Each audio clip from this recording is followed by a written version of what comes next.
Welcome to the Jackson Rudolph podcast. I'm your host, Jackson Rudolph, and this is episode 96 of the Jackson Rudolph podcast, brought to you by the one and only, the legendary Black Belt Magazine. And you will notice that we are not quite live today. This is a rebroadcast of this stream. Connor happened to be available during the day, so we got this recorded. We're actually recording on Tuesday. You guys aren't going to see this till Friday evening. So if there's any sport karate news that happens this week, forgive me. It's not going to be talked about in this show, but next time we do a show, we'll talk about it. But anyway, as you guys can tell, I am joined on screen by none other than Connor Griffith. And I want to give a little bit of an introduction for him before I let him talk, because I think that there's not enough people in the current era of sport karate that know who Connor is, and they should, right? So first and foremost, this is my boy, right? Like, there were so many long car rides and late nights spent both training and just playing video games and stuff.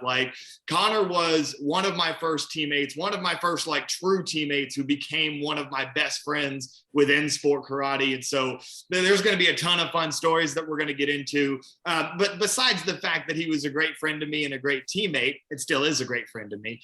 There's also the fact that he was a great competitor. Some of the stuff, and we're going to do some film study later in this episode, some of the stuff that he did in bow forms was way ahead of his time. And there were a lot of the moves that he kind of came up with and upgraded himself. So we're going to get into that. That's just a little preface to show you what I think of Connor Griffith. But Connor, I'll let you go ahead and introduce yourself a little bit.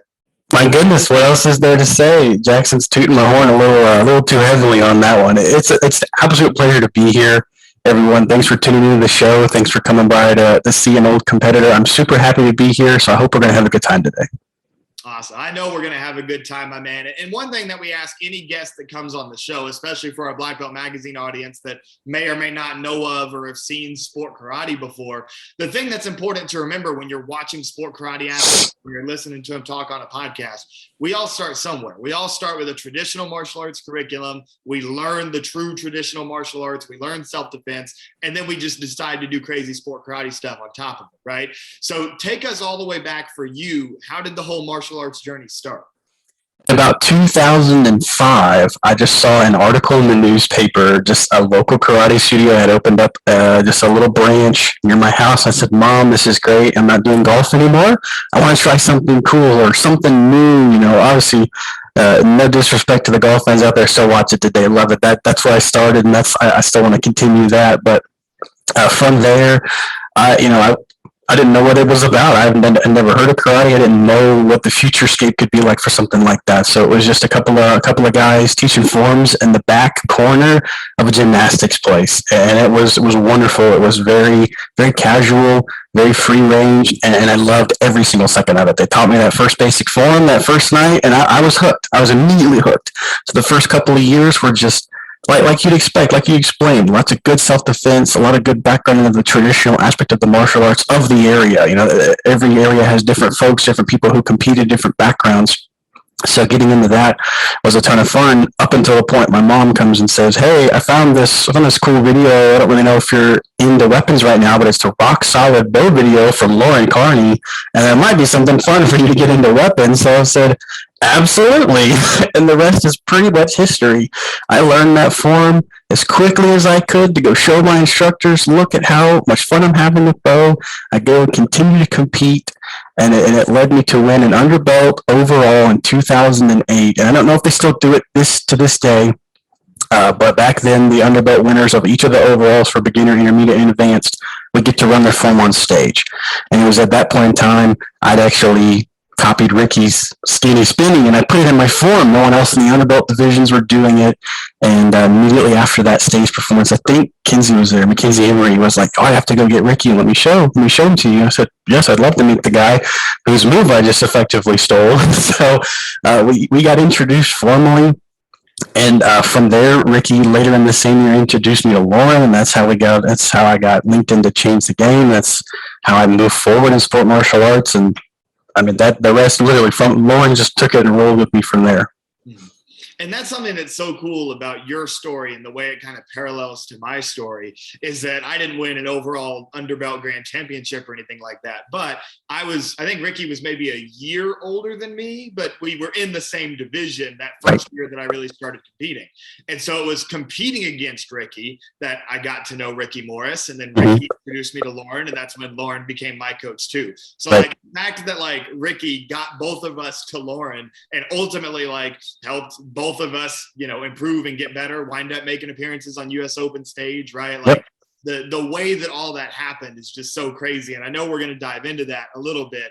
We are going to talk more about Ricky Morris in this show. So you guys that are tuning in, when you hear Connor talk about Ricky was, I consider him like my first rival in sport karate, right? Like when I first showed up, I was getting my butt kicked by like Dre Rice, but that wasn't a rivalry because Dre always beat me, right? From the time that Dre Rice had moved on, Ricky kind of became that top guy in weapons. And that's when I first got good. And I was the first person to kind of challenge Ricky in that age group. And so Ricky and I had great battles back and forth. We were on the Premier Martial Arts National Karate team together before that team switched over and became Team Change the Game, which is when I became teammates with Connor Griffith. So now this is where your storyline comes back into it, right? Just tell us a little bit about Change the Game, because that team was special. Absolutely. It had been my first real introduction to a built from the ground up sport martial arts team. Lauren threw the idea at me, and I don't know if I qualify for this kind of thing. That sounds a lot more serious than what I'm doing, because I don't recall. I think it was just you, Kyle, and Michaela originally. Was Ricky part? Okay, that's what I was thinking. So I know that joining you guys is kind of spooky for me. I don't think I had really any wins at that point in time. I was just wanting to train. I wanted to get better. So getting that kind of opportunity, you're right, it was very special. It was very unique. It was something that felt like the progression of something like Premier finally really coming to a head and building out this more complex advanced team to go and rival some of the bigger names, the pro ranks, the Amerikicks, and the JPMs even at the time. Yeah, and that's what made the team so unique, was that it really was from the ground up, because all four of us, myself, Kyle, Michaela, and you, we were all students of Lauren. So she basically just kind of banded some of her students together and said, hey, let's go do this thing. For a little bit of context, and this is where we can talk about Ricky a little bit more, because Ricky really did for a couple of years. He was the dominant junior bow guy in like 2008, 2009, I guess would have been his prime, as you would call it. And he was a big inspiration for you. So I want to talk about him more. But a big part of his story and my story comes at the end of 2010, when we debuted Change the Game at Diamonds, right? The Diamonds 2010 was our first event as Team Change the Game. And that was a switch over from the Premier Martial Arts National Karate Team. So the core of Premier Martial Arts National Karate Team, and Connor, I know you know this. This is for the podcast listeners. Oh, yeah, absolutely. That was myself, Michaela, Kyle, and Ricky. And when we switched over from being the Premier Martial Arts National Karate Team, still a mouthful, to Change the Game, that is when Ricky decided to go another direction. He actually went blank gi for a little bit. And that's when we picked up you and we said, okay, here's Change the Game. You and I started thinking about doing sync. Unfortunately, it never happened. But anyway, so that was kind of a big shift, because that was like, okay, well, now Change the Game is going to go and do this thing. Ricky's going to do his own thing. And then, Change the Game would go on to have a statistically dominant season in 2011. I remember that was back when Ken Warner would post like stats after each of the tournaments. Yes. I think like 3/4 of the way through that season, Change the Game, just the four of us, was leading the overall count amongst all forms and weapons team in the sport, which is insane. Absolutely. So kind of with that whole storyline as the preface, talk a little bit more about how Ricky inspired you. You admitted that you kind of stole his move when you were in that overall grand. But then also from there, talk about kind of your development on Change the Game, and maybe go through some of your highlights once you got to be the guy or one of the guys. Absolutely. I think I'm trying my best to remember exactly what video it was, but you're right. And it's that 2008, 2009 time frame. I was still in underbelt in '08, and I know that's when I saw him. I want to say it was like Competes or something. It was just jet black. He had that silver bow, and just the way it stuck out in that night show just made a lasting impact on me in the beginning. And seeing so many of his moves, at the time, and when you look back at the forms, like his power move was the skinny spinning combo, and he had a voodoo child at the end. By today's standard, that's just not a lot. But back then, you see that and you go, "Wow! I mean, this is innovative. This is what I need to move forward." So I worked tirelessly to figure those moves out, and that's what led me to dig further into how those moves came about. Nate Andre came about with all of the neck roll variations. And so as I got to know Ricky better, I got to train with him as well. I spent several weekends down in Florida, just spending time with the group, being able to see Lauren a little bit more, train mostly with Ricky, spend those weekends just getting information from him, learning how he trains, how is he preparing his forms, how is he getting into that zone, because it was all very new for me, right, in that 2009, 2010 frame. I wasn't really, aware of the formula, right, the black belt formula. I didn't have that kind of training before. So as I transitioned and changed the game, I'm seeing a little bit less of Ricky, a little bit more you, a little bit more Lauren. The formula is starting to make more sense, right? I'm understanding more what that form needs to look like, what you need to present to the judges. It's not just, the team on your back. It's that aura that you have. It's that drive and that passion you get. And I would have never learned any of that or gained any of that insight were it not for my migration to change the game. Absolutely. And that's the perfect segue where now I'm going to make you toot your own horn a little bit. Uh-oh. Talk about some of your big career moments. I know for some competitors, it's hitting a certain move that you were chasing. For others, it's getting onto a certain stage or winning a certain title. You had a little bit of all that throughout your career. So tell us, if you had to pick 2 or 3, what are your favorite career moments? Let's see. I mean, I guess I'm not going to throw U.S. Open in there. I mean, it's cool, to say I won the U.S. Open overall, got to the ISK stage, didn't win the ISKA, but it won the U.S. Open overall. That's great. It was awesome. Going through that and winning the wild card was a ton of fun. I had to interact with a bunch of competitors I didn't get to compete with as much since everything was really split at the time. So that was a lot of fun. But I hate to dredge this up, but I do think something that was a little more fun for me, I want to say it was early 2012. It was the very first Hyper Pro weapons battle at whatever the Pittsburgh tournament was called. Maybe it was Amerikick. I just know that I beat you, man, and that's that's all I could say. That was so great because of that rivalry we had, trying to push each other and move forward and learn new things. That was a great feeling. Obviously, the next round I got completely bodied by Aiden Considine. The point is still, I was like, that's okay. Aiden's great. Aiden's awesome. I beat Jackson. That's all I was wanting to get out of that experience. I still remember that battle because that's the battle. If you go, there's I don't think there's video of the whole battle on YouTube, but there is a compilation of highlights from those battles. And at one point in that compilation, you see this ridiculous video of some kid with a t-shirt over his head, and board shorts, doing a bow combo. Yep. And that was me, who I thought it'd be cool to use my shirt as a blindfold. Cause that was 14-year-old Jackson, it was a big trick battle thing to take your shirt off, right? So I was like, oh, I'll do that and make a blindfold out of it, right? Oh yeah. And that was the only good thing I did the whole battle because my adrenaline spiked and I was I can totally triple when I couldn't triple at the time. And so I started throwing that, but you were also landing crazy stuff, multiple reps of your leg move. We're going to get into the name of that stuff. So yeah, I still remember that battle. That was dope and you earned it. You beat me. So. Tons of fun. I don't know if those are still going on. I don't really know how much of the hyper scene is a thing. I don't know if I don't want to go too much into that, but that was, I just remember those battles being a ton of fun. But Adrenaline's doing a ton of battles. Gotcha. They've kind of separated it from the sport karate tournaments. And they're doing their own thing. And yeah, there's a lot of great athletes that are competing in that right now. So awesome. If you head over, those of you tuning in, if you head over to Adrenaline Worldwide, their Facebook page, you get a lot of information. They've got an event in Vegas coming up soon where they're going to do a lot of big battles. And those are great guys running it. So I recommend you guys go and check out Adrenaline Worldwide. Nice. Next thing that I want to get to for you, Connor, right? So One thing, and when we get to film study, this is going to become very obvious to people, but I want you to put it into words first, because I know we've got some people tuning in who, like, especially students of mine who I've told about Connor Griffith, and it's always been like this mystery, right? Because they haven't gotten to meet you or anything. How would you describe your style of bow? Because in my opinion, it was very unique. You had a mix of releases and body rolls, which was kind of key to a lot of people's success in that like early 2010s time period. As body rolls were moving out, releases were becoming more popular. But if you had both, you had something that not many people had, and you had that. So how would you characterize your style of bow?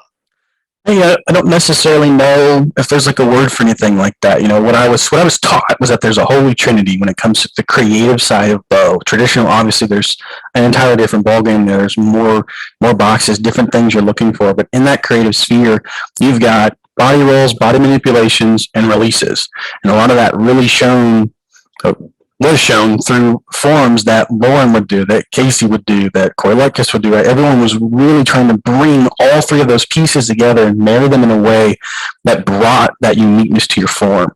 And so, I mean, my style was what I thought the era needed at the time, because I didn't want to focus too much on anything crazy flashy. Some would argue that a leg move is pretty crazy flashy, but I just picked that because no one else was doing that specifically with their tosses. Same with like Voodoo Child. That was just a body roll that I hadn't seen a ton of people do. And the manipulation side of everything, just being able to move the bow around, you know, hand combinations. You see that it's still very popular these days. Ending a move with a strike, holding your bow in the other hand, that kind of thing lives on because it is powerful. It adds an extra flair to the end of the move or to start a combination, set you up for something else. Those are just pieces that had to be there. So I don't think to me, you know, obviously from this side of the aisle, my style to me felt very normal. It felt like I was maintaining that baseline because I didn't want to be behind the times. I wanted to be able to look at myself and look at the other competitors and go, I'm at least keeping up. I'm at least maintaining where we are at the times, and I'm doing moves that are still pushing the envelope as much as I can. I understand that. And you were the guy doing it. And so it makes sense that it feels normal, right? Because if you're the person doing it, it just feels like what you do, right? Yep. But one thing that I think you did very well that I think competitors today can learn from is having that presence of mind to recognize what the trend was, and not just doing what others were doing to keep up with that trend, but finding your own way to keep up with that trend, because nobody was doing the memento, your version of the leg move. Nobody was throwing John Does. And again, when we get to film study, I promise those of you tuning in, hang with us. You're going to see what all these moves mean when we get to film study here. But you were the only guy doing those specific moves, and that helped you stand apart. And in my opinion, that's the reason that you were able to make that wild card run at the US Open, one of like the all-time wild card runs, because there was a limited period of time where the wild card was a thing. Right. We had a few runs to the US Open final that were special, and you were one of those special runs. And it was because you were doing stuff that nobody else was doing. It was so different, but strategically, it was right in line with kind of the way bow was changing at the time. And that leads me to my next question, which I'm really intrigued at what you're going to say to this one is, okay, how would you describe the state of bow, bow as a weapon in sport karate, in the late 2000s and early 2010s, which is kind of your prime, right? And for perspective, for those of you tuning in, I would say if you look at the junior division, because that's where Connor and I were, he was in 14-17, I was in 13 and under in 2011, right? If you look at the years prior to that, the top junior weapons guys or the top junior bow guys, kind of the same thing in that era, right? 2007 was kind of like Cole Eckert's year. I think Cole Eckert won the US Open that year. And then Cole went through kind of this transformation in his own style as he moved up to 14-17. He got bigger, his body changed, and we're going to do some film study of him. And he was one of the competitors that was always in your ring, right, Connor? And then you move to 2008, 2009, where Cole Eckert kind of gets older and starts making that body transition. Ricky becomes the guy that's winning a lot of overalls with bow. And then by the time that you hit 2010, Ricky and I were winning back and forth. You and Cole were trading wins, right? And so there started to be this like mix of bow guys. And then you look at the top and you're like, wait, who was 17 at that time? it was Corey Lutkus, and Corey Lutkus was like dominating all those weapons grands. And that was the epic battles between he and Audrey Donahue, right? When it was still boys and girls against each other, and those two had epic battles, right? So there's some of the names just so that the audience can kind of have an idea of who were the top people back then. So I'll leave the floor to you. How do you describe kind of the state of bow in that era? I think where you've left it brings up a good point of perspective, because where you see the winners will determine where you think something is. So if you really point towards the junior, like you said, I can name plenty of folks that I competed against. I mean, we were also leaving out Reed at the time. Many people who were at bow doing very, very well. But as you slowly creep forward, if you're one that maybe only watches some of the adult divisions, I mean, you're watching Kalman, you're watching Caitlin Michelle, right? You're watching a lot of Matt Emig, a lot of people who aren't doing bow. So if you look at different aspects of the competitive sphere back then, I saw a lot of bow where I was at, but didn't see a ton of bow at some of the adult levels. So you could say it was weak in some areas, but it was stronger in some others, because I think it was just the innovation. I think that a lot of things had been solved by those older generations, and they were perfecting what they were doing, and we were kind of doing the same thing. We were just a little behind, right? So we had all of us who were really doing bow, we're all pretty close in age at that time. We're trying to figure out how to get further and push those boundaries, right? Because we're seeing them do the same thing with different weapons. We're trying to innovate, doing those moves with a weapon that isn't a nunchuck. This thing's huge. This is unwieldy at times, right? How do I copy that kind of thing? Because that formula is solved. What do I need to do to get to that point? So the state is definitely different depending on where you look, but I think it was just a successful formula being created that a lot of folks are using in the current day, that we can look back and say, well, there were very clearly some of us in the junior divisions trying to build that up. And as it got solved, as you and Reed continued and pressed on, right, some of that had been perfected. And there I've been able to see that because you were in that adult division. That's where I think the other half of the perspective was looking to those divisions specifically to find that sort of, inspiration. What can I do more? No, I think that's the perfect take. And I love it because I talk about this on the show all the time. The adult division informs what the next generation of juniors is likely going to be doing, right? Mm-hmm. And so if you think about that time period when Kalman was at the top and Matt were at the top of weapons, they were going 1 and 2 all the time. Yep. But when you look down at the juniors, there were a lot more swords back then than there were now, right? Yep. Carson Crawford, that's when Jacob Pinto switched from doing commas to starting to do sword, right? Yep. So you started to, obviously, Audrey at the top of that junior division, right? Yep. So you started to see more and more sword because Kalman was the guy that was winning all the time. And then, of course, with Matt, you have the 2 famous disciples of Sammy and Danny, right? Yep. Who are still out there doing stuff to this day. Yep. And what's interesting is, you're right, there really wasn't the bow guy at that time. But just before that time, leading up to her knee injury, Lauren was the top bow adult, and that's why that's what we both trained with. Yep. But before that, the top bow guy would have been Ross Levine. And part of the reason that he gets kind of forgotten, which he shouldn't be, in weapons history, is because he wound up being an all-time fighter. And so everybody thinks Ross Levine point fighter, and not enough people think Ross Levine the weapons competitor, when the guy won 2 Warrior Cups in weapons, I think it was. Won a U.S. Open with it. I think he won a diamond ring with it too. Like, the guy's been there, done that at all of the major tournaments in weapons. And he had two main students grouped with him, Daniel Napolitano and Chiara Dettori, who were also big overall winners several times throughout the year. So yeah, I agree with you. Ross definitely needs that credit. Yeah, absolutely. And Ross was inspired by and trained by Nate Andrade, who's somebody that you've already mentioned and we're going to get to in the film study. But I think that you lay it out beautifully with kind of the fact that there really wasn't anybody up in the adult division, but there was, like, at all levels of the junior division, there were a ton of guys that had talents in bow forms in there. You mentioned Reed. Reed was another great one that got wins up there with you and Cole as well. So yeah, I mean, I could go on for hours about, like, those early years, because those were formative for me and me trying to determine, like, what kind of style I was going to have and what I was going to do to start. Absolutely. Because for me, between 2009 and 2010, I did, like, a complete makeover of what my form looked like. And then that was the thing that, like, helped me start winning in the first place. So that's right. very interesting time for me, very interesting time for Bo in general, which is why I wanted to talk about it.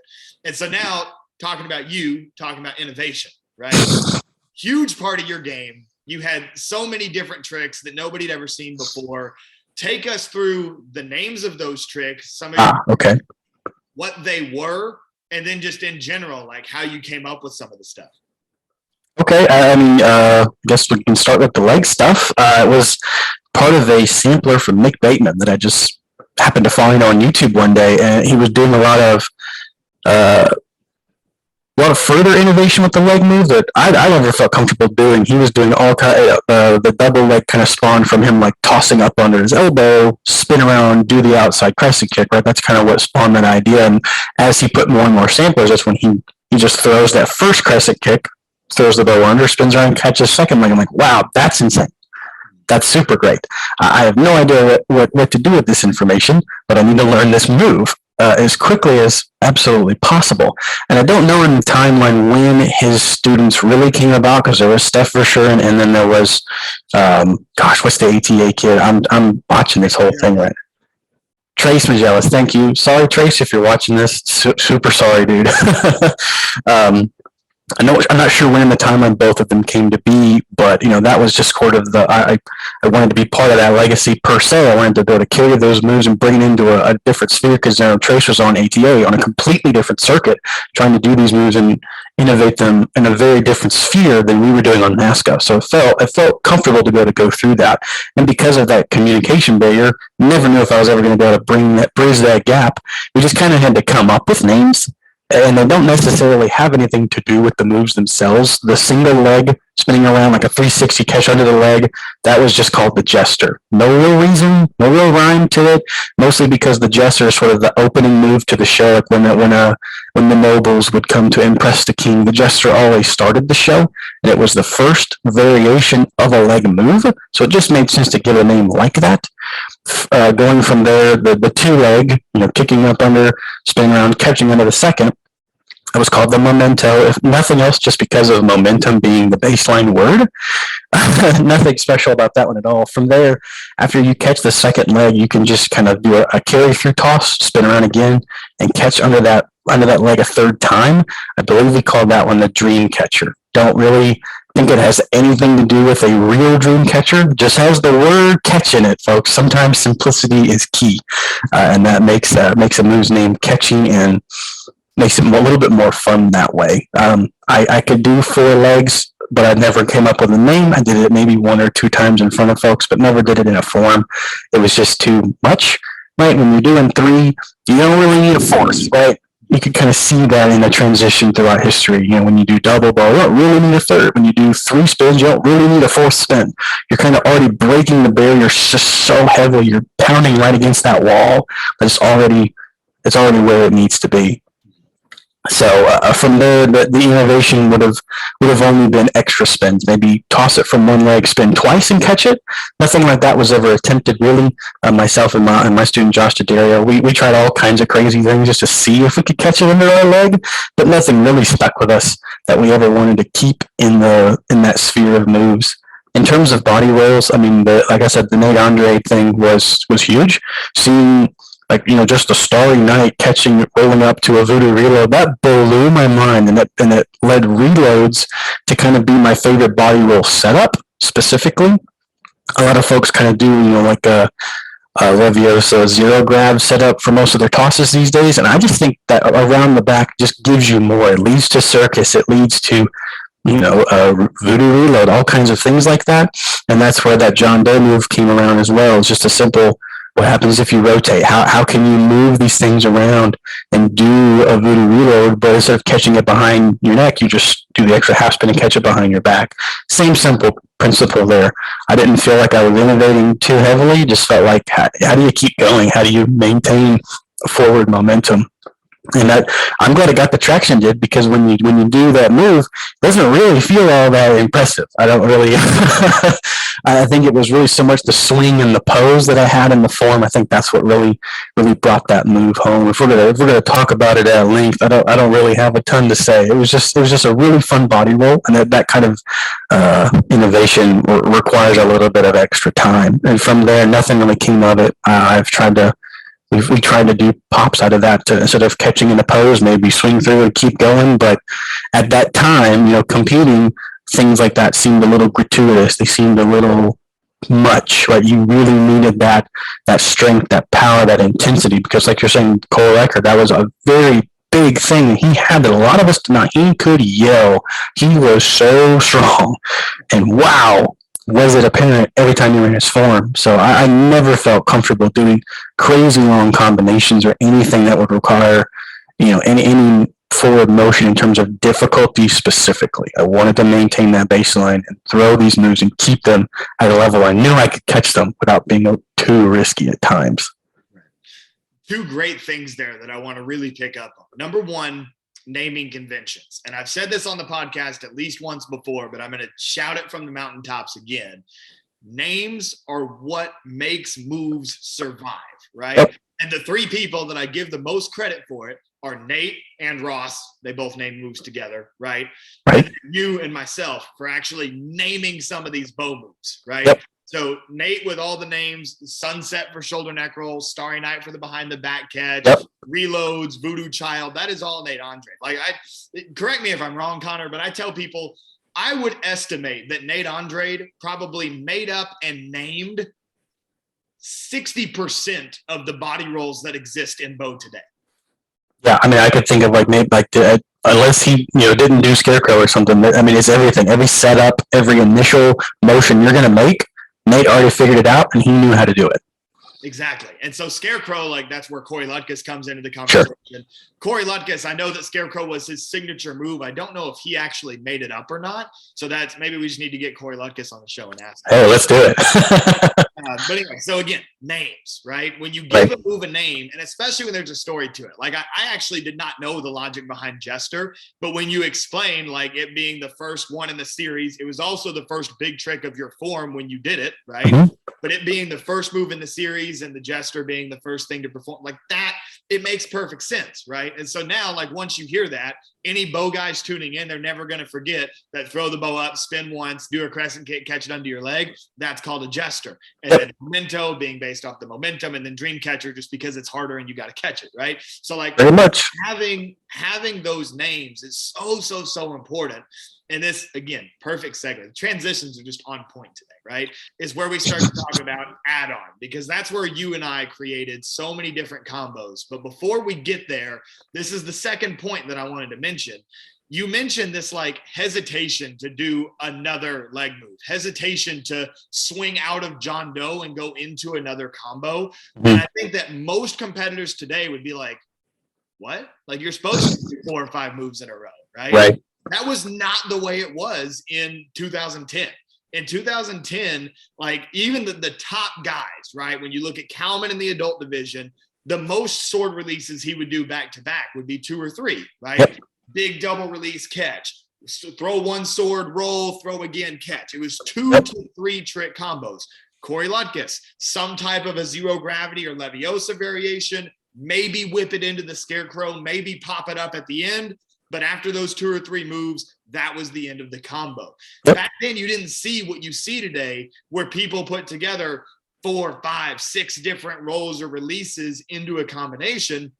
And that was kind of one of the things that I was risky with going for, right? Sure. I was like, I'm going to try to combo these things together. We're going to see how it works. And I mean, you were there for a lot of the training sessions where I was putting those ideas together. And now that brings me to add-on, because add-on was the game that bred bow combos, right? And I still, at tournaments today, I see a number of kids, they'll get in an empty ring and they'll do a bow move and catch it, and they'll be add on a move, and they play this add-on game. And I will proudly proclaim that you and I invented the bow version of add-on, Yep. I think that you even have with you the official rules of add-on that we wrote down. So I just want to give you the opportunity to talk about it, and you got to read off those rules. Absolutely. So the history starts in the Lone Star Open in 2010. After hours, Jackson and I went down to the competition area. The mats were still up because it was between days. So we just going through things. What can we do? What can we do? And we've already been toying around with add-on for a while, so that we need to at least get this on paper in case we have ideas in the future. Of course, we made it perfect the first time, right? I mean, why change the perfect formula? So it's going to be backwards, but hopefully you guys can see a little bit of my terrible handwriting. This says add-on rules, just to prove it to you guys. This is a 12-year-old piece of paper. I need to get this sucker framed, but we'll go through as quickly as I can, not to waste too much time. So obviously it has to be fair. Rock, paper, scissors determines who goes first. You have to discuss with your opponent if you're going to shoot or not. Be fair. Don't cheat anybody out of going first. It matters, folks. Each player, very important, will get one omit of a move the other cannot do. And there's a little bit of a nuance to this. We initially started out saying, I don't want tosses in general. I don't want body rolls in general. And that really limits things. So the nuance there, when you omit something, you can omit a series of moves. So an example that will come back later, let's just say, for me specifically, maybe I'm bad at catching moves behind my back. So I'm going to omit half rotations. Everything we do must be a full rotation, right? Anything like that's a good example. The first person may do any bow move of his or her choosing that is an omit. Pretty simple, right? The second player must do the previously done move before adding their move. Very simple so far. Each player will get one setup move and one transition between each bow move.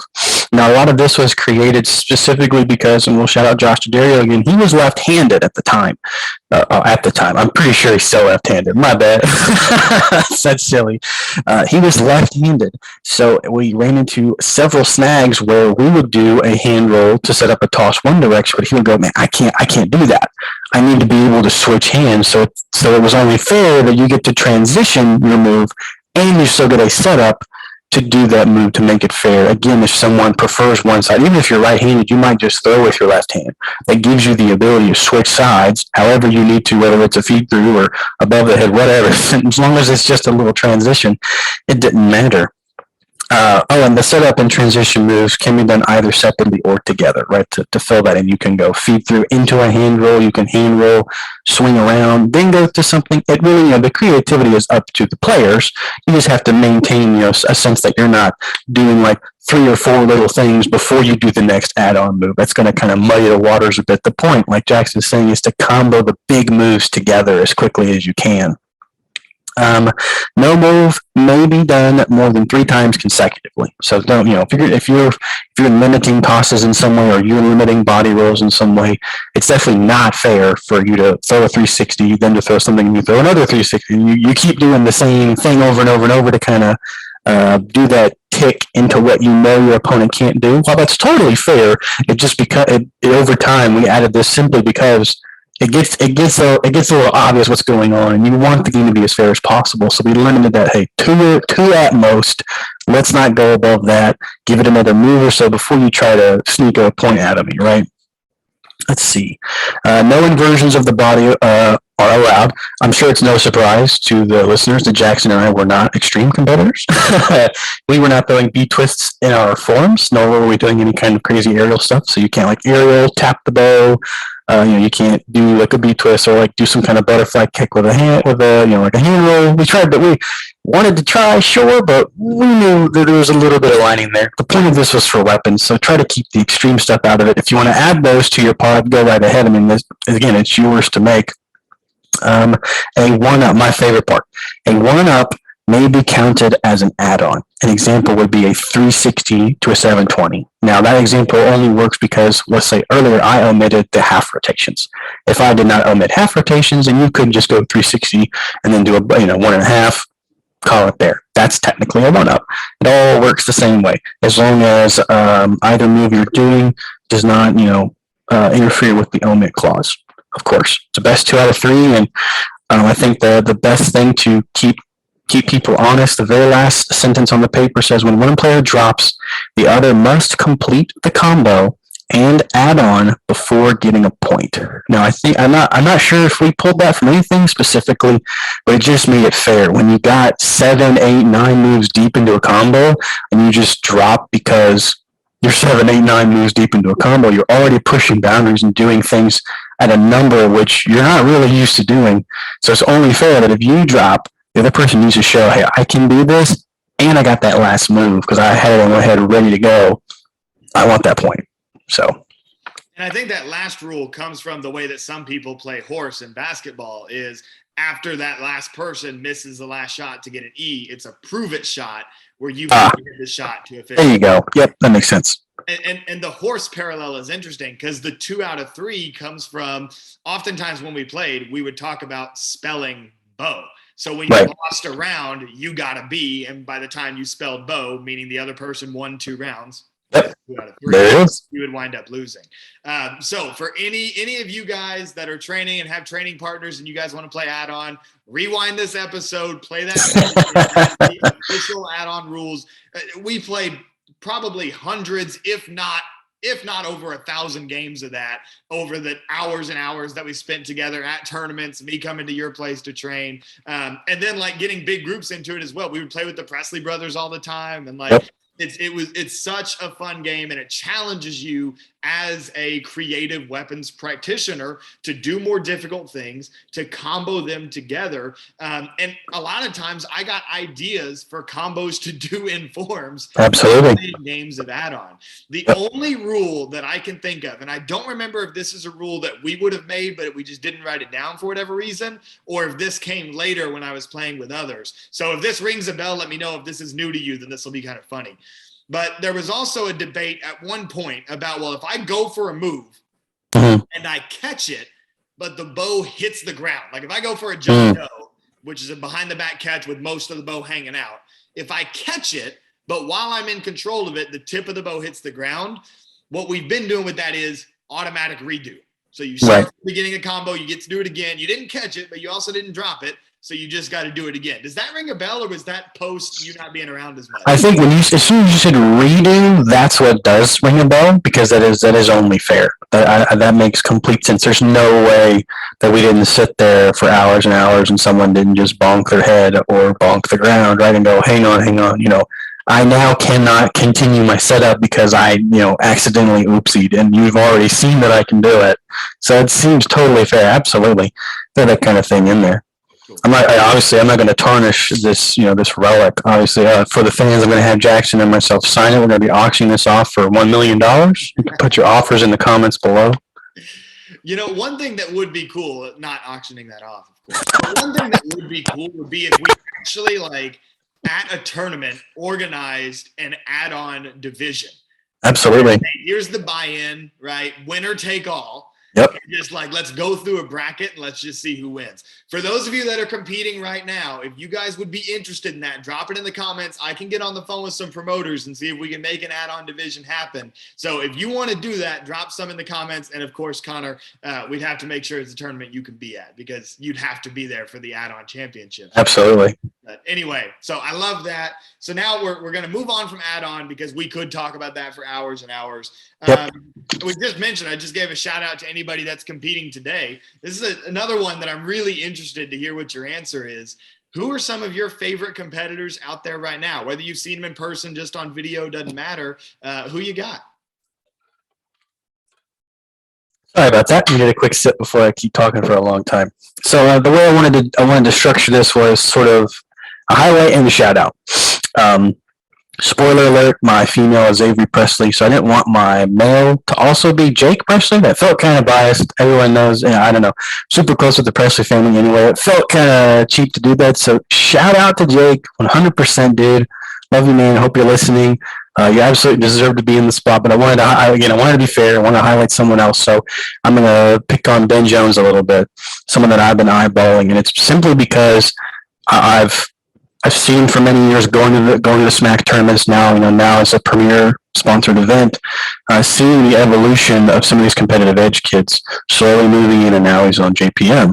That's a big deal. That's a big thing. And so the reason my eyes are on him specifically is because I want to see where he takes this journey, where he moves forward from now, because I don't typically see him do much more than some of his weapon things. I am extremely interested to see his style in the traditional divisions, in a forms division outside of the creative extreme matrix, because I enjoy what his style is, and I like where he's taking some of the moves specifically. I can see a lot of your influence. I can see a lot of the Presley family influence from the people he's training with, and I very much love that he is such a talented tricker as well. Because again, like I said, I couldn't do that. You didn't do anything like that. Reed was really, Reed and Cole were some of the ones from my side of that who were really able to throw some of those tricks.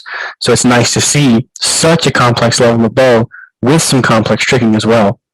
He does some manipulations that I've only seen, staff spinning people do, not really martial arts competitors do. So he's involved. He's really involved with communities that I have my eye on outside of competitive martial arts, and I can see where he's slowly involving some of that. I just hope to see that transition him not just in that creative sphere. Again, I think he has the potential to really move forward and expand himself into the other divisions because his style complements those things. I don't know if he knows that or not. So, Ben, if you're listening, I promise it'll work, man. You've got what you need. You just got to keep pushing through it, dude. It's gonna be tough if you're not used to it, but you will see those dividends. And again, on the female side, I'm gonna shout out Haley Glass because I remember her competing back when I was around, and the amount of mileage that she has covered is insane. I mean, she's dominating even Sammy Smith now. I mean, Sammy, you need to work harder, man. Haley is doing so good, taking every name possible. I'm so impressed to see what she's been up to. And I'm also impressed to see that Avery is pushing herself a little bit more than I've ever seen before. She's always been a little nervous, a little kind of on the retreated side, but that JPM, man, she is pumped. She is excited. And you can kind of see that. You can kind of feel it in her energy. And that's the kind of thing that, I'm not saying that no one's excited to be on JPM. Everyone's happy about it, but it's just a different feel. You can know when someone is truly, genuinely excited to do something that they know isn't going to just be because they have a name on their back. They know that this is what's going to make me as a martial artist better and grow, right? She's always had her brothers to see, and now she has this opportunity to be herself. She doesn't have to worry about what Reed did, what Cole did, what Jake is doing right now, right? She doesn't have to worry about that. She's there. She's where she needs to be to keep training and define her style and move throughout the ranks and get to that adult division and dominate. I love that. I think that across the board, those are great shout outs and highlights. I had a sneaky suspicion that you were going to mention Ben as far as the junior boys side, because I do see a lot of parallels between some of the things that you did and kind of the bigger moments in your career and some of the things that Ben has done, right? Like some of the things, like you and Ben are two, I would say you, Ben, Billy Ledger. There's a few people that stand out to me in my memory of people that I saw them do a bow form and something surprised me, right? There's a ton of people that have done something that is impressive, right? Sure. Corey Lutkus did impressive stuff all the time, right? I could go down the list of people who did impressive stuff all the time. But people who surprised me with something they did, seeing you do the leg moves in the John Doe, those things surprised me. Some of the things that Ben has done, like the new release that he's got where he throws the bow, spins around and catches it kind of like with both hands, one hand down low, the other up high behind his back. Like that's something, and people think that because I trained Ben that I had nothing to do with that move. That was 100% Ben Jones, right? But then also his ability to take moves that already exist and turn them into something new, right? So taking like my finger spin and turning it into what's called the Ben spin now, where he actually turns around and kind of inverts the finger spin and then kind of kicks it out into an arm roll, right? It's so nice. Going that next level, I think is super cool. And I love how you bring out the point of his style and his skill set makes it to where he could be very successful in other divisions, right? Like he kind of competes in forms right now as a hobby. If he started doing that more heavily and focusing on winning forms, maybe that's something he could do. He does traditional weapons right now, and I need to get you a video of his traditional weapons form because I'd love to see it. He's got a unique way of kind of assembling that form, putting it together. That was one that I didn't make up the form for him. It was kind of like he came to me with an idea, and then we kind of collaborated to make it what it currently is. Awesome.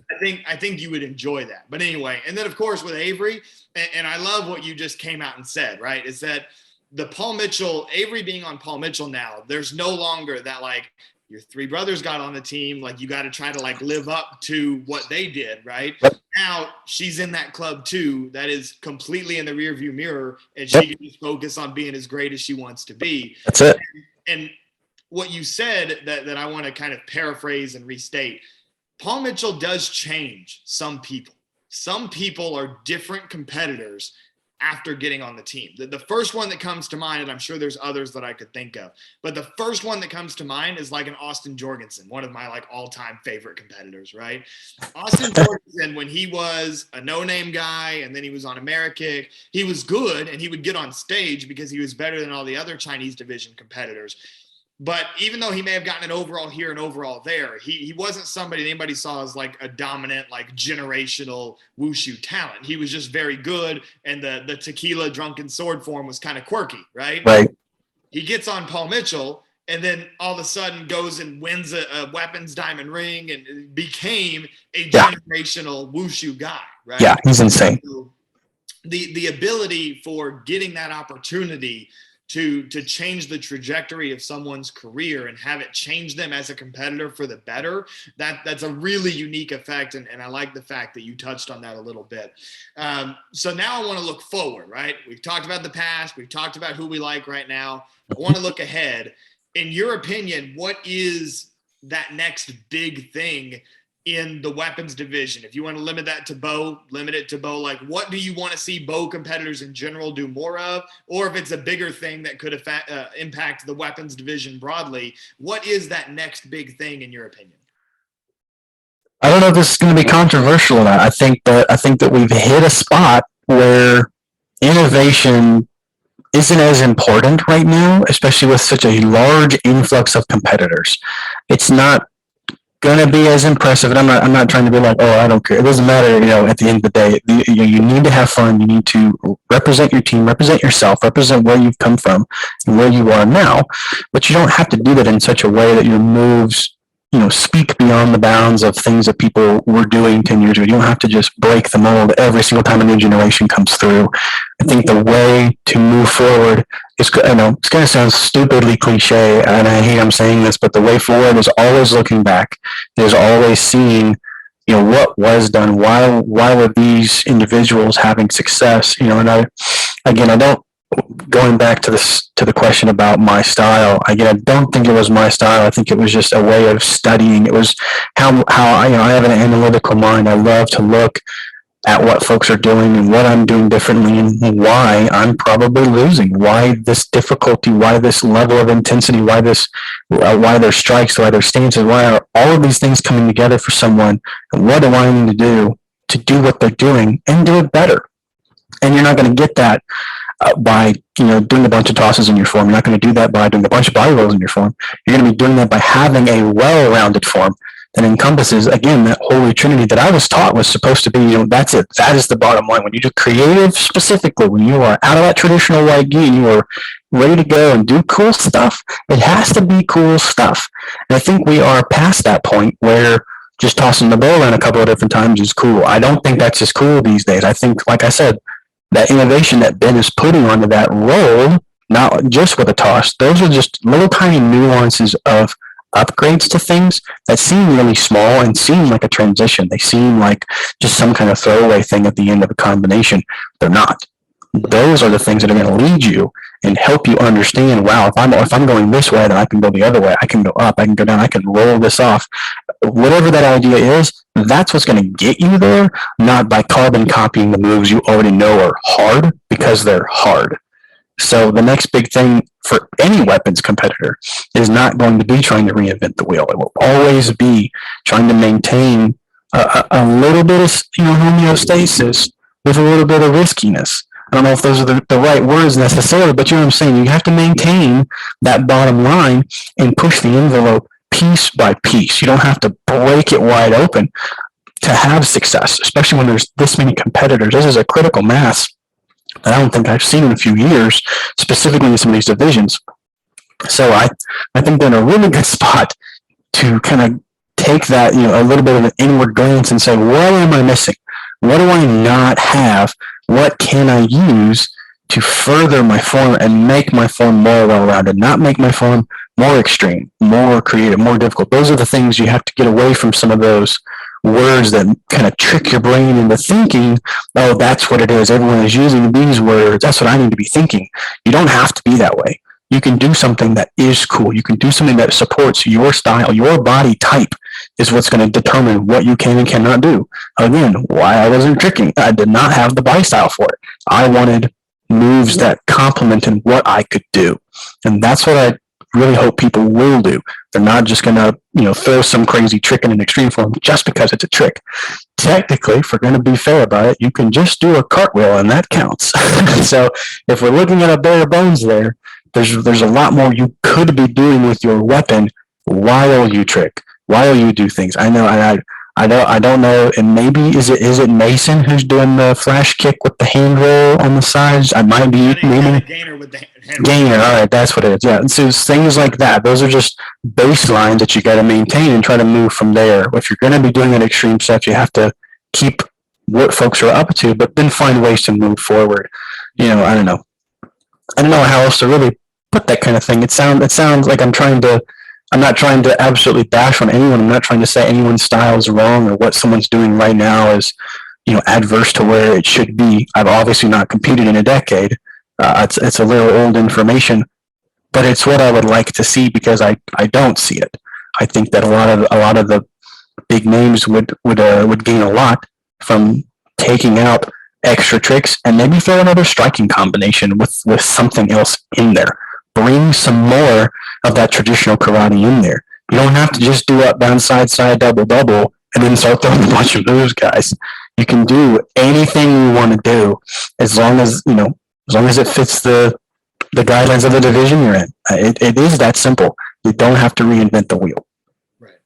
I think that was beautifully said. And it's funny, you said you didn't know if it was going to be controversial. So I don't think it is because I 100% agree with you, both in terms of I think that part of that next big thing is being able to link together extreme tricking and weapons tricks and have them have a harmony. I think that that's huge, and we are seeing competitors start to do that now. You mentioned Mason, Esteban Tremblay's doing that. Ben's experimented with that a little bit. There's others with other weapons doing that as well.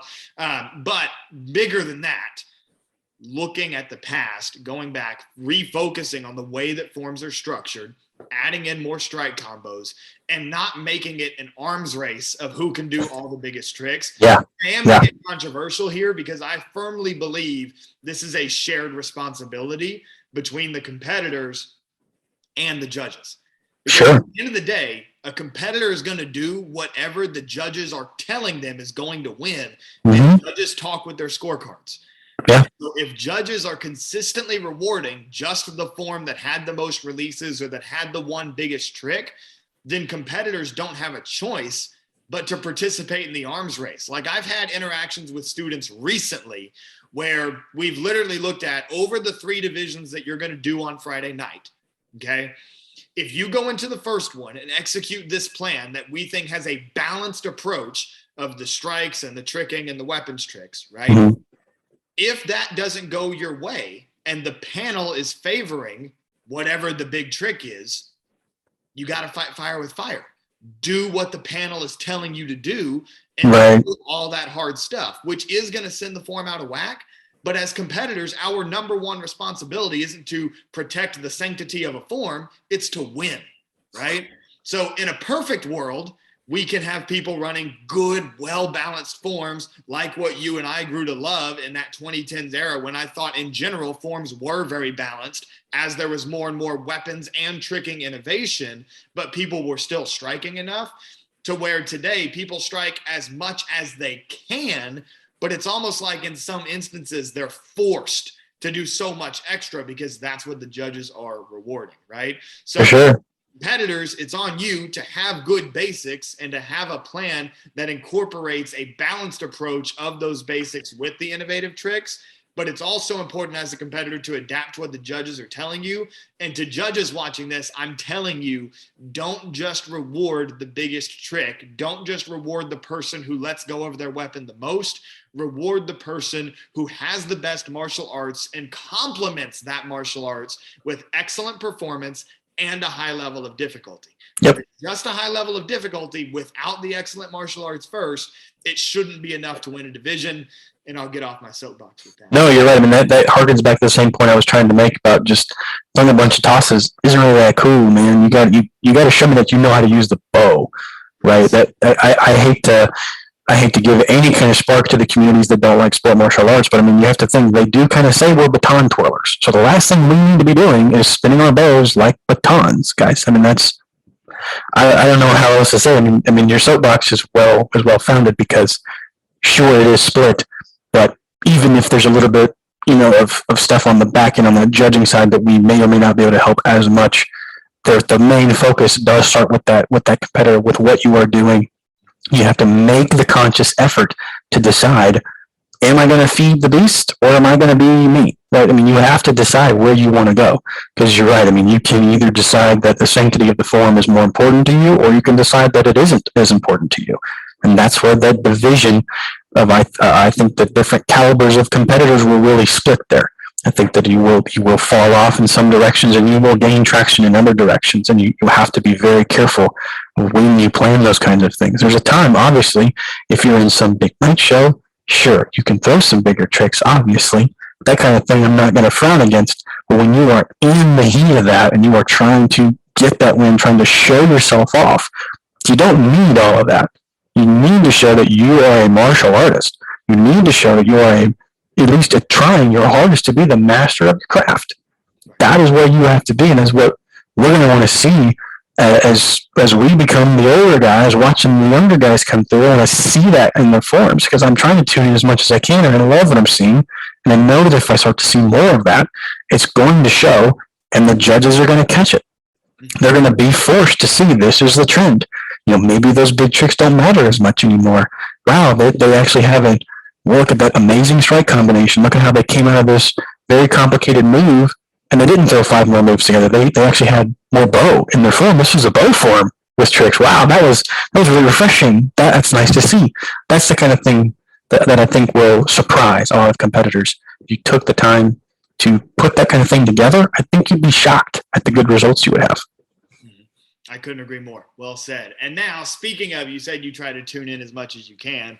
We're going to tune into some videos now. And this is the moment that a lot of people are like, what are all these names? This is a different language. What are we talking about? And so now we're actually going to have a chance to look at it, starting with the man himself. Oh, man. Oh, boy. We got 2 Connor videos coming. I picked this one first because it was a division, and also because I'll turn the volume off here so we can commentate over this. You'll notice as we get to the front corner of the ring, I'm standing there cheering you on, Connor. I have no doubt. Let's see. I'm trying to. So this was 2011. I believe this is 2011 Lone Star. Yep. So this is definitely before U.S. Open. This is great to see. This is a form I'm probably never going to forget. Yep. These sections are ingrained in my brain. These combinations and how they all stick together were created after months and months of time, a little bit of insight from YouTube and a lot of direction from Lauren to say, how do these things need to be put together and how are they going to work so that way we get that trifecta again. I'm going to say that a million billion times, but that was the end goal. How do we keep striking and keep spinning without doing too much crazy stuff? So that's great.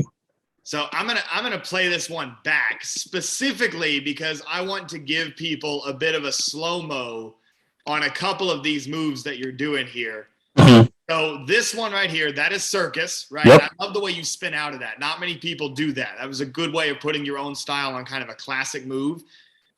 And then here you're setting up. This is going to be dream catcher. So there's under the leg. Yep. That would have just been memento, but you carry through again. That makes it a dream catcher on the third. And then here's this combo. You go into the roll. This is John Doe. So it's a reload, a full spin, catch behind the back. And then right here, that's that pose that you were referring to that gave the John Doe so much more impact, right? Yeah. And then John Doe aptly named. And I think the story is you just couldn't think of another name for it. So you just called it. I was thinking, it was Lauren's idea. I'm going to give credit where credit's due. Lauren just said no name, John Doe. Like, that's perfect. No need to think any harder about it. That's awesome. By the way, shout out to my mom who's filming you over there on the. And yeah, and is that Tyler? Was that Tyler Weaver back there? Yeah, this is Tyler Weaver. I think that's Brendan Rosinski over there. Right? Yep. And then if we fast forward some of the video, there's me. right? Good time. So now we are gonna switch to the next form that you did before I let me switch it out of slow-mo first. And so this 2011 Lone Star was the first tournament of the 2011 season, I believe. Fast forward 6 months, here we are at US Open, and this was kind of the culmination of that crazy wild card run that you had. Yeah, and I think, like I said, there were a lot of competitors I did not get to compete against normally. One of them being Micah Carnes, another one being Michaela in those overalls. I think I faced off against Michaela in the same year at what's Joey Greenhall's tournament called? New England Open. New England. There was like the pro division at New England where you got to face off. It was just a hodgepodge of different folks in a couple of different age brackets, and that's where the boys and girls got to combine again. And that I faced off against Michaela in the finals of that, and she beat me. So it felt good to come back later a couple tournaments and win that overall to get into the ISKA. And then the flawless. Bam. Love it. One thing I love is that you stepped up your game from Lone Star to US Open over that 6-month span. This is a cleaner, faster form than what you did at Lone Star before this. Oh, absolutely. I mean, that Lone Star form was a little cringy if I'm being real about it. It's tough to watch because this is usually what I'm used to seeing. So that Lone Star form is tough. But yes, it's really just to change the game name. Like you said, a team can do a lot to you. And I knew I needed to upgrade. I knew I needed to get better. And I'm hoping that that's what helped. But I mean, I'm going to throw all that credit to Lauren. Thank you, Lauren. Boom. That's what did it. Not me. That's all Lauren. That's awesome. And so now, we're going from your forms. Now we're going to throw it all the way back to 1995. All the way. Karate helps kick diabetes. Yeah. Right. You got your start out of, or maybe not your very first start, but I think Webster's Karate School was somewhere in your history, right? Yep. As we watch this performance, I'll let you give us some more context on that. Yeah, absolutely. Jamie Webster had a wonderful history in sport martial arts, and he was on the TV show WMEC Masters with names like Mike Chat, with names like Carmichael Simon, all of them, putting forth their training. Back then it was so much more traditional, so much more just hardcore, and these martial artists, the core of everything that they did was so clean, so powerful, so amazing. So when you can just see the intensity and the strength in this form, and this was everything that Jamie just drilled into us from day one. Your strength, your power, your traditional technique must outweigh everything else you do. If you want to do creative stuff, you absolutely can. But when you throw those punches, when you throw a kick, when you hit a strike with your weapon, it's got to be the best thing you've ever done. And that shows in his technique and his power. What was the base style? I see in his combinations, it's almost like sometimes he's doing Kenpo type movements. What was the base style you guys trained in? I know he mixed a lot for his forms, but our base style was Tong Sudo. Tong Sudo, okay. Very cool. Absolutely. You can see several pieces from different forms. And like you're saying, different styles really came through because of his, involvement in that world, and he got to see so many different people from the same time frame doing so many different styles of martial arts, specifically for the show technically, but it just brought all those styles together, and he got to use a lot of that in his form, and it really shows. That's awesome. So I love getting that little taste of history here, but now we're going to somebody that we've talked about a lot in this show, Ricky Morris. This is 2010 U.S. Capitol Classics runoffs. I was actually in this division doing extreme weapons for the runoff. Nice. But again, I'll let you, because we're going to see skinny spinny here, which I hear people all the time misnaming that move the flip flop. I don't know where that came from. The move is called the skinny spinny. It's called the skinny spinny, guys. So yeah, let's be real. Word from Ricky is that Corey came up with the move, not Ricky. Corey came up with it. He named it. He just wasn't able to do it as good because Ricky's a little stick man. He had the perfect body style for this move, and it really shows. Bang, bang, look how quick that is. It's just so flawless. The technique on that move was meant for Ricky's style and the way he did Bo. And everything he's doing is exactly what I remember, and it's why I caught that eye for his form and said, I've got to learn these things. Oh, yeah, the skinny switch. Oh, yeah, dude. Stuff like that was so awesome. It's so innovative. And I'm really glad we're getting to show this for people, because it would be great to see some of these moves come back, too. Yep, wonderful voodoo child. His is always 10 times better than mine. I love it. It's so clean. So good. So I want to go into detail on some of this a little bit, because you bring up several really good points. Like one thing that you mentioned earlier in the show, doing what makes sense for your body type Mm-hmm. Ricky is the ultimate example of that because his bow tricking identity became the skinny spinny. He does 3 different skinny spinny variations in this form, but that never hurt him. It worked because it fit who he was. It fit what people expected from him, right? So he goes into skinny spinny first here. So both hands on the opposite side. Later in his career, he actually would do this thing where he could grab it with both hands at the same time. In front of his body. Yeah.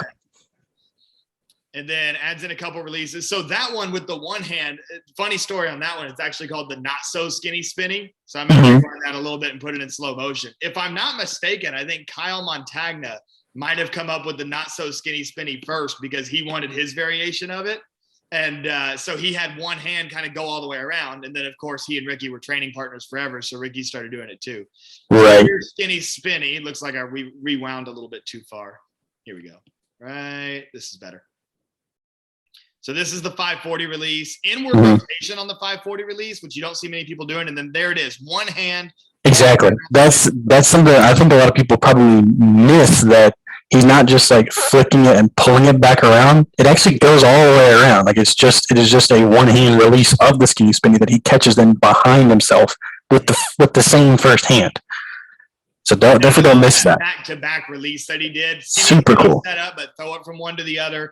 And then I also wanted to catch the voodoo in slow motion because Ricky did something extra with his voodoo that added that little bit of sauce to it. So here's the voodoo, 360 spin catch, and then the extra spin underneath it before the stab. I thought very that was nice. a big part of what made Ricky's voodoo special. Yep. And the other thing about it is, at this time, Voodoo Child, this was like the double cork of doing bow. Like if you were a good team, competed in sport karate and you did a double cork, everybody was like, "Oh, he did a double cork," right? Right. If you were one of the good bow guys and you did a voodoo yourself, Ricky, Becca Ross had a voodoo, all the good bow people that threw a voodoo, the voodoo was like the double cork equivalent from the tricking side, which I think is kind of cool. Absolutely. Last thing I want to throw in here before we finish up with this Ricky video is it's always fun to look in the background and pick out. Yeah, I can see Austin, Carson, Cole, Pinto. Austin Crane, Carson Crawford, Cole Eckert. Anyway, I digress. All right, so let's go to, let's see, I don't even remember what's next here. By the way, shout out sportmartialarts.com for providing a lot of these video resources that we're using. Yep. A shout out to our not so welcome advertiser here. Man, you need an ad blocker, dude. Now we go to Corey Lutkus. So another one. Yeah. Very nice. What many would consider prime Corey Lutkus in 2009 when he was winning every overall he decided he wanted to win. Yep. I think earlier I said his big year was 2011. I was wrong. 2009 was definitely his big year when he was on Amerikick, this red and black Hakama. Like this was peak Corey Lutkus. Yeah, and he's a big guy, right? I mean, he is a big dude throwing these big guy tricks in his bow form, nonetheless, right? I mean, this is a great example of some of the things we were talking about, where you want to throw some tricks, go for it, but you're gonna notice a distinct lack of tricks throughout the rest of the form. This is a definite bow form with a couple of tricks to make it extreme. He is really spin out on the surface. So clean. Because he was really making sure, this is a weapons division. This is not just about the tricking. This is about me showing, boom, blind catches, right? That's awesome. That is great stuff. Wonderful scarecrows. Absolute crazy control of his bow. Setting it right up with a hand move, right? Not some other technique. He is using the bow and moving it everywhere he can. Great example of what folks should be paying attention to and really trying to embody moving forward. And Corey Lutkus was the guy that I was looking up to at this time too. Like he inspired a lot of us guys in that kind of late 2000s period who were coming up in bow. Like the Leviosa, I think we'll see another Leviosa when he brings the bow around his back and uses the back of his hand to pop it up. That would wind up being a big inspiration for a lot of the zero gravity variations, throwing the bow without using that extra hand. Yep. I would come up with later. It was seeing Corey do stuff like this with the Leviosa.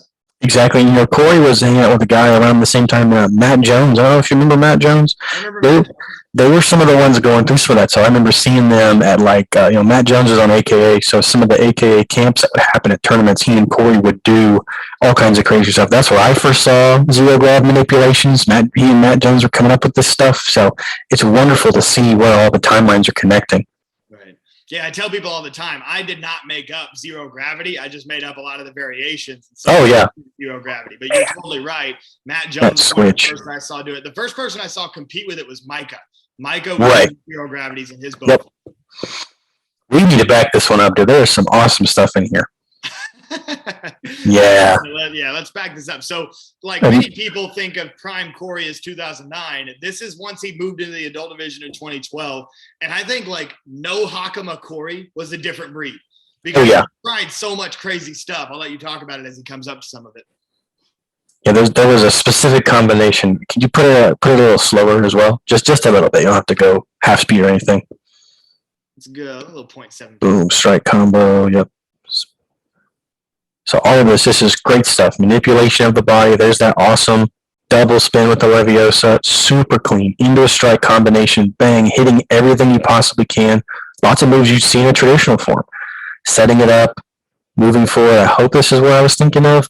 Bang. Hitting down. Swing with a chop. I love that. Just manipulation. Look. Roll. Switch.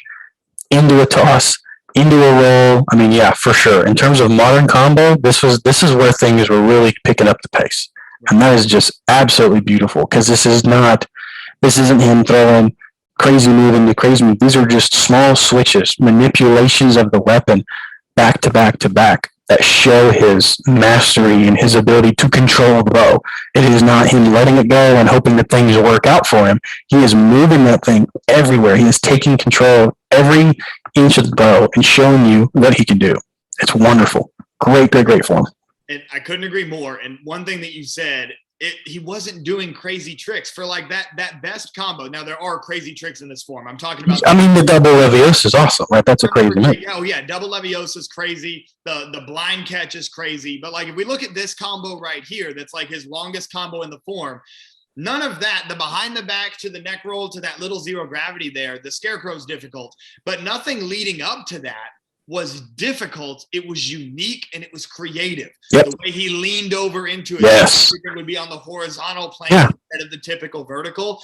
That's the type of thing that we need more of, where it doesn't have to be the hardest thing in the world, but it's cool and it's different and it sets up things that might be the hardest thing in the world. That's the balance that you want to try to get to. Bingo. And it hits again the body style. He's a tall guy, so seeing him be up and down and up and spinning and setting up, hitting those angles, it just furthermore just complements his style and it highlights the bow. I mean, you're not really following him, you're following the bow, but you see him doing all of this stuff and it just enhances the entire combination. Mm-hmm.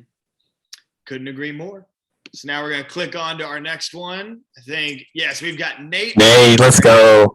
Yeah, so Nate, as we've talked about so far in this episode, one of the great innovators of bow body rolls. Nickname was Showtime because Showtime before you do it for him. I never got tired of watching Nate, man. I mean, you can watch this and you could feel Ross Levine when you watch this, right? You know that they work together. Man. For sure. And Nate was one of those guys that never really got the competitive success that he deserved for how much he innovated in bow. Like there's so much of bow that would not have happened without Nate.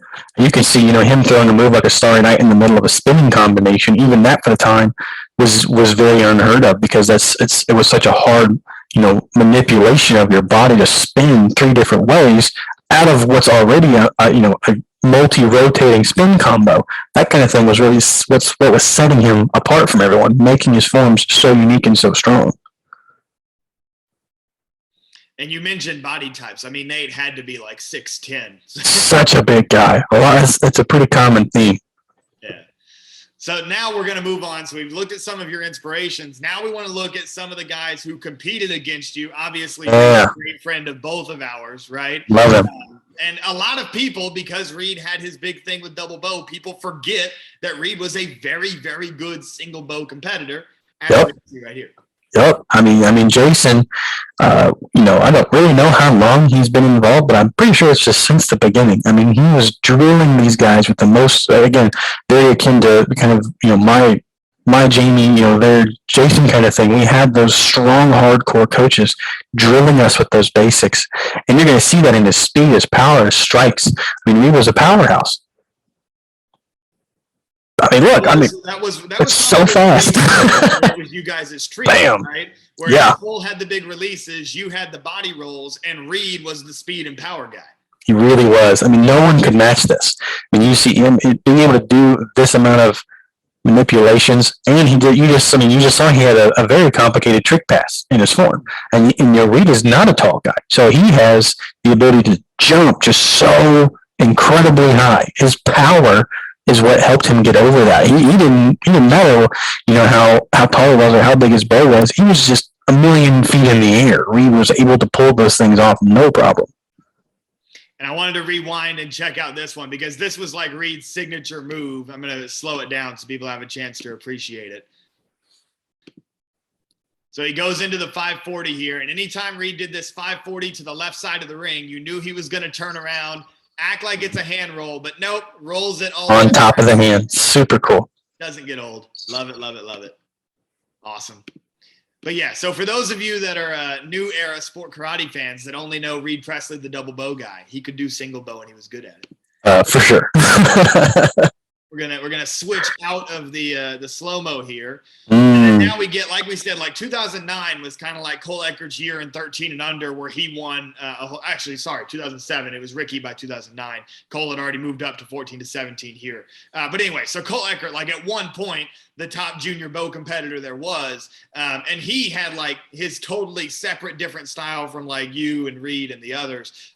For sure. Speak to that as he gets into it. Well, something I think people should pay attention to. Do you notice what side he's using for his strikes? I mean, it's not the normal side, right? He's hitting on the left side, right. Cole is extremely powerful, and again, I said a little bit earlier about his intensity. He was doing these difficult moves, but what set him apart was that intensity. He had that background of yelling and strong, and his body was so powerful. And where he didn't have, none of us had the speed of Reed, but none of us had the power that Cole was putting into these moves. He was just hitting and pounding and striking so hard. You could hear how powerful it was through the music when you're ringside. I mean, he was one of the few you could really just hear just how crazy it was getting for him. And his yells were second to none. His power was really awesome, and his ability to throw a lot of those complicated moves, I think, is what really encouraged a lot of other folks to get into more of the tricking stuff in our division, because I don't remember many people doing bow tricks, tricking with the bow, rather, before Cole was the one to do that. Some of the stuff that Reed was doing, some of the other folks getting into that, I mean, Cole Eckert was the first one to really get into that in our age group, so he really gave everyone that inspiration to push that envelope and try to make that happen. And Ross here too. I mean, Ross had he was definitely a huge powerhouse. He was Cole's biggest rival. Obviously, they were great friends at the time. They were trading wins constantly, and Ross really solidified himself during this time on the circuit as one of the top trickers. I mean, you're going to see lots of movements, not just in his nunchuck prowess. Obviously, this is his weapon stuff, but he is able to do so much. It was so great to see him flourish that when he could go into those tricking battles outside of the weapon thing and show that he has been working so hard at his craft. He is ready to move forward, and obviously that shows, right, in where he's come through now. All the guys out there doing stunt tricks and everything, this was his start, and it's so strong, it's so fast, and so clean, and it led him into that world. And it's just awesome to see. It's really great to know that everyone is using their craft, using the skills again. Look at how big that was, right? What can you say? In my opinion, Ross Constant was probably the most underrated guy in you guys' division, because there were so many good bow guys that it often came down to a battle of the bow guys, right? Sure. So Ross maybe didn't get as many wins as he should have sometimes. Ross also at times had a little bit of a butterfinger problem through his career. Right. He would miss some of these nunchuck tricks, but it's because he was trying really hard stuff and really hard tricking like that. Man, that was huge. It was so good. I love the rope chuck look, by the way. We never Absolutely. See I love the fact that he used rope chucks. Things like that, gorgeous. Yeah, that's so nice. I don't remember if this is the right time, but I think he was using the Moni Moni song around this time. And again, it was just, that song was just a big part of him. I don't remember what he was using beforehand, but I know when he switched to that song, it was just a new vibe from Ross, a new just element of him and his creative ability came out, because it's a song, right? I mean, you had a lot of that too. There was like the dramatic, you don't call me, I don't call my name. It was just a different kind of Jackson than when, all I do is win, win, win, right? Very different breeds of the same thing. And that was just a noticeable thing for me. I think Ross changed as a competitor alongside that kind of thing, not necessarily throwing crazy stuff. He could already do crazy stuff. None of us tried to touch any of that, but his mentality and his ability to show that showmanship really, really impressed us over time. Mm-hmm. And it's a testament as we talk about Ross and Cole and Reed and yourself, and there were others in that division, Donovan Sheehan, Ryan Wells for a couple of years, Tyler Weaver, Austin Crane. That division, Austin, man, he was, deep. It was so deep. That division was crazy Mm-hmm. deep. And I love how you bring up the music too, because like particularly in that era, all of you kind of had like your song that you used, right? So you mentioned like the music that Ross would use. Cole always used the Staring at the Sun, right? Mm-hmm. Yep, he loved Offspring. Yours, obviously, Girl, You Really Got Me. The Van Halen song was really nice. Yeah. And then Ryan Wells had Welcome to the Jungle. That was always a fun one. And I feel like there's another one that was like one of you guys always used it, and I can't remember what it was. Anyway. I'm trying to think of what Reed was using. I just don't remember. Something fast. Reed was always like a speed rock guy. Like put on some Dragon Force and Reed could just... Oh, for sure.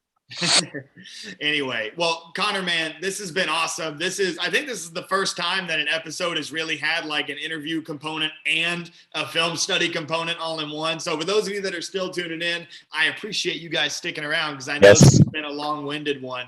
But Connor, man, really appreciate you, sharing these stories and sharing your knowledge and your perspective, and then going over those videos.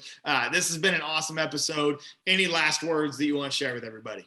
Honestly, it's just great to be involved. I've enjoyed watching the sport as much as I can throughout the years. I stopped to move forward in life, but I did not want to lose track of things. I've maintained contact with you and Lauren and Reed, and trying to stay up with what everyone is doing. What does the bow scene look like? Who are some of the big competitors? It's great to know that we've got such an influx of junior competitors right now, and I know some of them are in the adult division as well. I'm not trying to low shot those folks, but for sure, it is big. It's again a critical mass of something I haven't seen in a few years, and I know COVID has a lot to do with that. But it's nice to see that we are moving forward from that. We're getting into a spot where the sport can start to flourish again, and I really hope that some of the things that we've shared today are at least somewhat helpful to you guys as you move forward, as you go in and you find that style that is yours, you find those moves, that uniqueness to you that complements your body style, that complements your training background. What are you,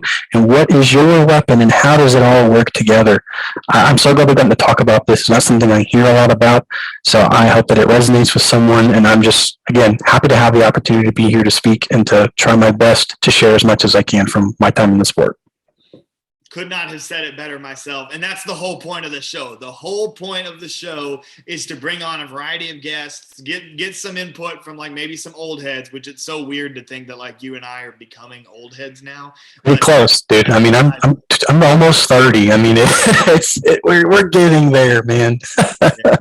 But anyway, so a little bit of behind the scenes. If any of you that are on our Black Belt Magazine audience tuned in for the stream of the AKA Warrior Cup finals that I was commentating on with Mallory Woods from sportmartialarts.com, you might have heard me at one point in the show make a rather strange comment about I like big bows and I cannot lie. Cannot lie. Connor dared me to say that on the broadcast. I needed it. Love the broadcast. I needed it so bad. Anyway, so Connor, thanks again, man. This has been so much fun. If you guys tuning in enjoyed this episode, make sure you drop those comments, tag Connor in any questions that you got. He has a Facebook. His last post was in 2012. I checked before this. Yeah, don't even bother, guys. I probably won't respond. Just let. There you go. Let Jackson know. We'll get in touch. Anyway, but yeah, hit that share button, drop those likes. It is truly appreciated. Help us spread the gospel of sport karate. And thank you all for tuning in. I'm Jackson Rudolph. That was Connor Griffith. This has been episode 96 of the Jackson Rudolph podcast. And I'll see you next time.